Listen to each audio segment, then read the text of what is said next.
An?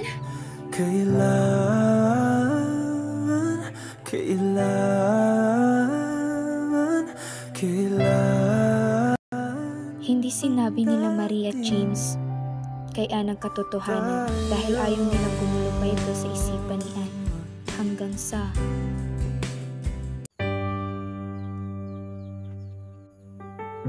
Ann!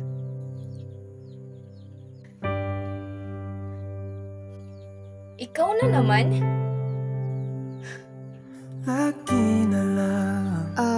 I'm really sorry about yesterday. I didn't know that you had an amnesia. If Maricana told me, di ko malalaman. Kaya pinagsisisihan ko lahat ng mga nasabi ko sa'yo. Ngunit ikaw pa rin, sigaw ng puso. Alam ko, ilang liham na ang sinulat sa'yo. Ilang luha na rin ang natuyo. Nasaktan ko yung babaeng mahal ko. Muling makakatawa. I'm so sorry, Ann. Hindi ko pinipilit. Wait. Walang lungkot na Kilala mo si Marie? sumisilip. Oo naman. Kaibigan natin pareho si Marie. Halos nga lahat nun alam niya eh. Ang iyong yakap Hindi ba niya nakwento sa'yo? nang hindi sa panaginip. Tara.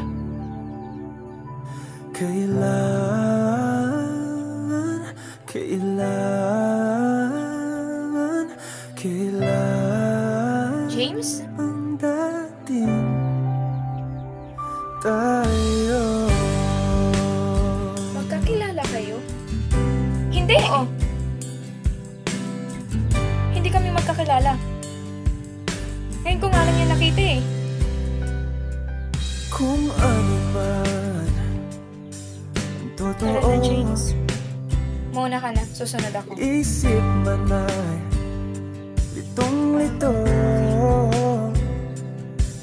Handang-handa ako Ba't ka nagsinungaling kay Ann? sumalo. Ayaw mo ba na Pagkat ikaw maalala niya ako? pa rin, sigaw ng puso. Manahimik ka, Kyle. Ilang Masaya na kami ni Ann. Kaya binabalaan kita. alay sa'yo. Huwag mo nang guguluhin yung buhay namin. Kung hindi, Ang natuyo. buhay mo masisira. Wow! Di ako takot. Baka nakakalimutan mo, James. Kung sino sa ating dalawa ang tunay talaga na mahal ni Ann.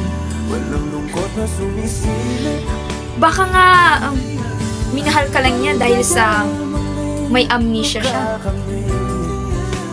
Binabalaan din kita, James. Sulitin mo na lang yung mga araw na kasama mo pa si Ann. Kasi, baka sa paggising mo sa isang araw, ako na ang naaalala ni Ann. Babush!